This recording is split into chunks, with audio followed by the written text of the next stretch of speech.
რძის მწარმოებელ კომპანიებს მიცემული ვადა ეწურებათ 2 დღეში სურსათის უნებლობის სამსახური კიდევ ერთხელ შეამოწმებს ასრულებენ თუ არა კომპანიები კანონით დაკისრებულ ვალდებულებებს. თუ კი რძის პროდუქტებზე მისი შემადგენლობის შესახებ ინფორმაცია არ იქნება აღნიშნული, მწარმოებლებს ჯარიმის გადახდა მოუწევთ. დამატებითი სანქცია კომპანიებს შესაძლოა ეტიკეტზე არასწორი ინფორმაციის მითითებისათვის დაეკისროთ. აქ ყოველთვის ეწერა რომ არის მშრალერძე ფხვნილი, მაგრამ იქიდან გამომდინარე კანონი გთხოვს ამის ლოგოსთან და დასახელებასთან გადმოტანას, იგივე ანალოგიური გავიმეორეთ და როგორც ნატურალური რძისგან არის დამზადებული პროდუქტი თუ ფხვნილისგან. რძის მწარმოებელ კომპანიებს ზუსტად 2 დღე რჩებათ იმისთვის, რომ ეტიკეტზე კანონით განსაზღვრული წარწერა გააკეთონ. 1 მაისიდან სურსათის უნებლობის სამსახური განმეორებით მონიტორინგს ჩაატარებს. ყველა ის კომპანია, რომელიც პროდუქციის გარეკანზე საჭირო დანარჩს არ გააკეთებს, დაჯარიმდება.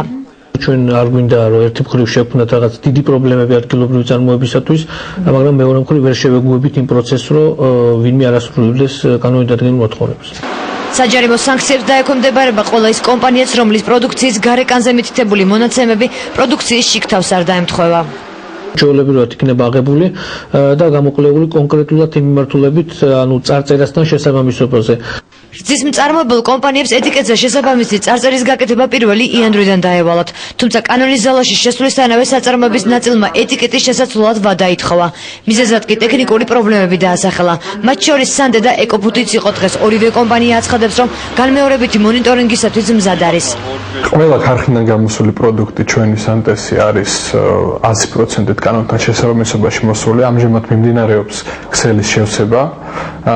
შეგვიძლია ვთქვათ, რომ ჩვენ მთლიანად ვართ კანონთან შესაბამისობაში ყველა პროდუქტს.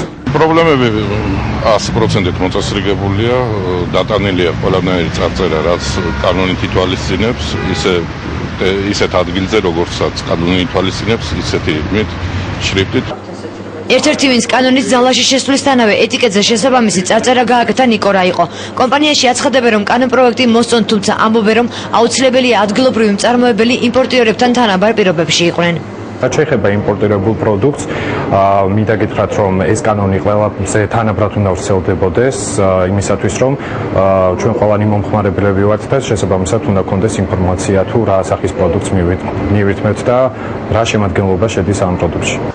არიან თუ არა რძის მწარმოებელი კომპანიები მონიტორინგისათვის მზად და ასრულებენ თუ არა მწარმოებლები კანონით განსაზღვრულ მოთხოვნებს. ეს რამდენიმე დღეში გახდება ცნობილი.